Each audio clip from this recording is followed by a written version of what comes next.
This is Nikon D3200 and this is a 10 years old camera. Let's discuss if this camera is really a good camera to have in 2022. Before starting the video, I want to thank you guys for clicking on this video. You guys are awesome.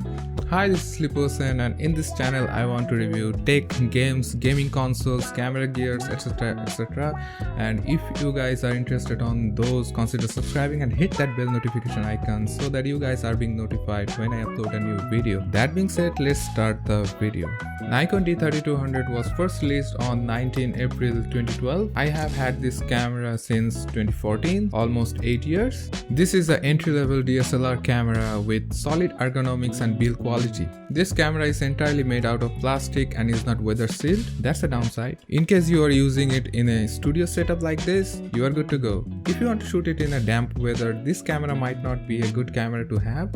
But honestly speaking, when I bought this camera, I didn't know about anything and I shoot in any scenario with this camera and I didn't face any issues, so I think you are good to go unless you want to shoot underwater. Let's talk about the features of this camera. In the back, you got a 3-inch LCD display with 921,000 dots. The LCD is fixed and cannot be tilted and it's not a touch screen. This is a 24 megapixel DX crop sensor camera with 1.5 crop factor. That means all of your lenses focal length will be multiplied with 1.5. So if you use a 50mm lens, it will become a 75mm lens because of the crop factor. In the video section you got 180p, which is good for YouTube, but I prefer to have the 4K option, but still it's a 10 years old entry level camera, so no complaints on that. In the port section you will get 4 ports for mic, audio, video output, HDMI and GPS. The HDMI port is mini HDMI, so your regular HDMI will not fit unless you use an adapter. There is a single SD card slot on the right side of the camera, a built-in flash on the top, and also a on-off button is at the top of the camera. Other buttons are pretty self-explanatory, so I will not go deep into that. So if you guys want to know deep into that, please comment below. So there is one battery provided with the camera, so I have added a battery grip to insert 2 batteries instead of 1, so that I can get a better battery life. If you guys are interested in the battery grip, I will add a link in the description, so check it out. This gives the camera a bulky look and you can hold the camera like this and for vertical photography as well. Talking about bulkiness, this is a very light-weighted camera, almost 505 grams in case of weight.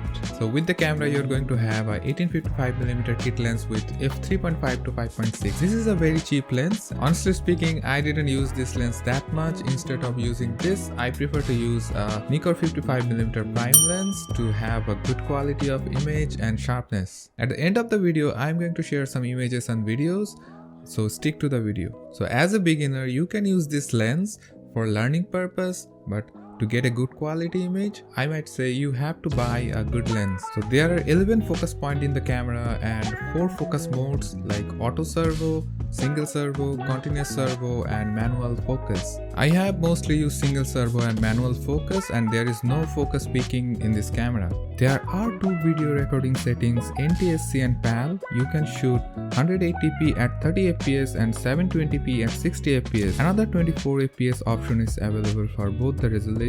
You can record up to 28 minutes continuously. 28 minutes is the video recording time limit of this camera. For picture mode, the ISO range is from 100 to 6400 with extended ISO 12800 if you choose high one. But if you go up to 800, you will get grains in the pictures. For video mode, 200 is the lowest you can go in case of ISO. For the video recording, you have to turn the live view mode on, and when the live view mode is on, you cannot change the aperture. So you have to get out of the live view mode to change the aperture. It gets annoying sometimes. The sound quality of the camera is decent, but the autofocus of the camera is not good. So you may catch some clicking sound in the video while it's trying to focus something. To get the good result, you might use an external microphone with the camera. So in my opinion, if you are a beginner filmmaker or a photographer and trying to understand the basics, you can use this camera to start with, and this won't be heavy on your pocket as well.